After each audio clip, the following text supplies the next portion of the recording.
Let's talk about it, Lindsay. Let's talk about it. I cannot believe it happened. But Bo Nix, with just a few minutes left in the third quarter, was benched for TJ Finley.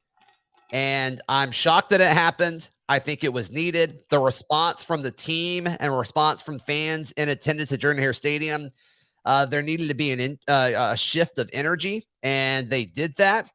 A lot of people posted pictures of Nix kind of standing by himself on the sideline watching. It's kind of tough to look at. Really felt for the kid. But I think it was the right decision. And now the question is that a permanent move, or was it just to help beat Georgia State? And that's going to be the conversation all week unless Harsin kind of comes down and says it in his Monday press conference, which I don't think he's going to. Yeah, I very much see Harsin letting this play out all week, even if he knows who the guy's going to be, just for competitive purposes.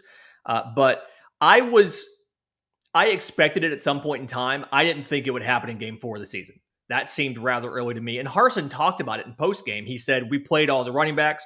We played all the wide receivers. I wasn't going to change the offensive line, so we had to do something to get a spark, and I decided to change quarterback. And Finley went on to say that Bo was supportive, and Bo was picking up the team on the sidelines and things like that. So some of the character criticisms that people are putting onto Bo Nix, I think, are a little bit misguided on that. But the issue for me here is going into LSU. I don't think we're going to announce a starter until the day of the game, but I think you have to start TJ Finley. And the reason for that is if you start TJ Finley and he struggles, you can swap him out for Bo Nix. You can go back to the original guy. But if you start Bo Nix against LSU after he got benched in the last game, and you have to pull Bo Nix out again for TJ Finley, there's no way Bo Nix can be the starter. If you make that change again, it has to be a permanent change. And so I think for flexibility reasons, Finley's going to start. If Finley struggles, you can always go back to the guy, but you can't replace the guy twice and expect the team to still be behind him and the fans to still be behind him. And obviously the storyline writes itself, right? You got a 2-year starter that's going to be pulled, and Finley's first start at Auburn, hypothetically, would be against his former team at LSU. I mean, that writes itself. That's the stuff that movies are made out of. So We'll see if it happens. I think it's going to happen. My reasoning, Lindsay, and I think yours is very thought out. I think it's more thought out than my take is. But my thing is, like, if you're going to pull Nix and put the backup in, and then the backup goes and does what he did on that 98-yard drive, it's like, well, if you don't start him, what else did you want him to do? Because he looked like a backup quarterback for the first few drives, but that last drive, he was not a backup quarterback anymore. And you have to think, once the season starts, he's not getting any reps with these guys. He's not getting any reps with the starting team because you want to give your starting quarterback all of those reps. And maybe he sprinkles some in, at the end of certain drills, at the end of certain sessions in practice. But as a general rule, Finley's not getting the reps that Bo Nix is with the starters. And so it probably took him a few drives to get comfortable and acclimated and kind of catch up with what's going on. But once he did not look like a backup quarterback on that 98-yard drive. Jarquez Hunter, like we talked about already, got him some space early. And then all the big plays were thanks to Finley, whether it was through his feet or using his feet to create time to throw.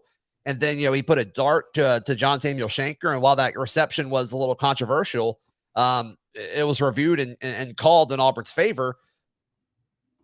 The ball placement on that pass was perfect. And then 3rd and 10 early in the drive, he converts to throw into a Kobe Hudson, which is a natural wide receiver. So natural. Right? Such a natural guy. And the wide receiver won. I think so. Kobe had a great game. But he just did several things where it's like, okay, this guy can be a starting SEC quarterback. And he already has been. And that experience at LSU, I think, was crucial. I think it was crucial because when the game was on the line, he knew what it felt like because he had been in that situation before. And while LSU was not very good when he was the starting quarterback, I don't think it was his fault. But, I mean, LSU last year was just a total disaster. But he knew what it felt like. He knew what it was like to have, 80,000 plus people staring at him, cheering one way or the other for him. And I think that's really, really important. And so the passes, he had one where he was scrambling to his right and he threw it to Elijah Canyon, and Canyon had a great catch for that. Then he had two to Kobe Hudson.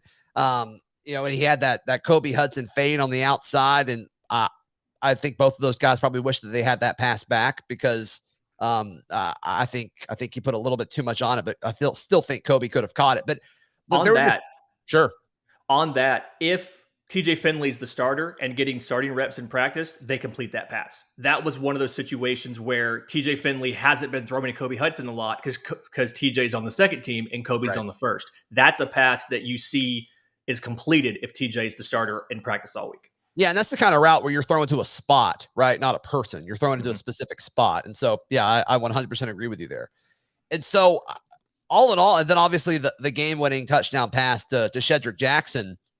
I mean, I've watched that play a million times since it happened Saturday night, and it's like I keep expecting him to get tackled or for him to, deliver the ball incorrectly or something like that. But his launch point and his throwing motion is so high, and there's just so much power behind it because he's so stinking big and he's got all that torque where he can just deliver a football anywhere on the field. Accuracy needs to be a little more consistent, but that's just going to come with reps. There's nothing you can do overnight about that. But all in all, like he looked really good to me, and the team responded really well, and the fans responded really well. And look, I don't want to say that, like, if they don't pull Bo Nix, does Auburn still win Saturday night?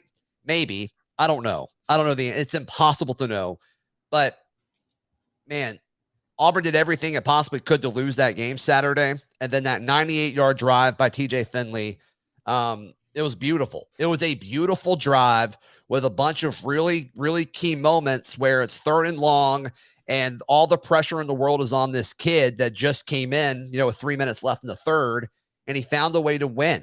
And I think if you're Harsin and you give Finley a chance to do this and you pull Bo Nix, I don't know how you can not continue to give him a chance. Yeah, it was a good decision. And remember, I talked about this last week. The decision is good or bad regardless of the outcome. It's with the information you have at the time. It was a good decision, and it worked out. And so TJ Finley needs to get the benefit of the doubt and needs to start until he shows that starting him was a bad decision. I do think that given his height, given his arm strength, he is a better fit for some of the downfield and intermediate passing that Bobo wants to do. We don't do a lot of design quarterback runs anyway. So going from Bo to Finley doesn't hurt the offense in that regard, because that's just not a big part of who we are. I think it would have been different if Gus Malzahn was the head coach still, because he used the quarterback to run more. But this is something where TJ Finley deserves and has earned the start on Saturday. He needs to get QB1 reps during practice. I'm willing to bet they'll still split reps all week, but he needs QB1 reps, and he needs to start on Saturday at Baton Rouge. I think you're right.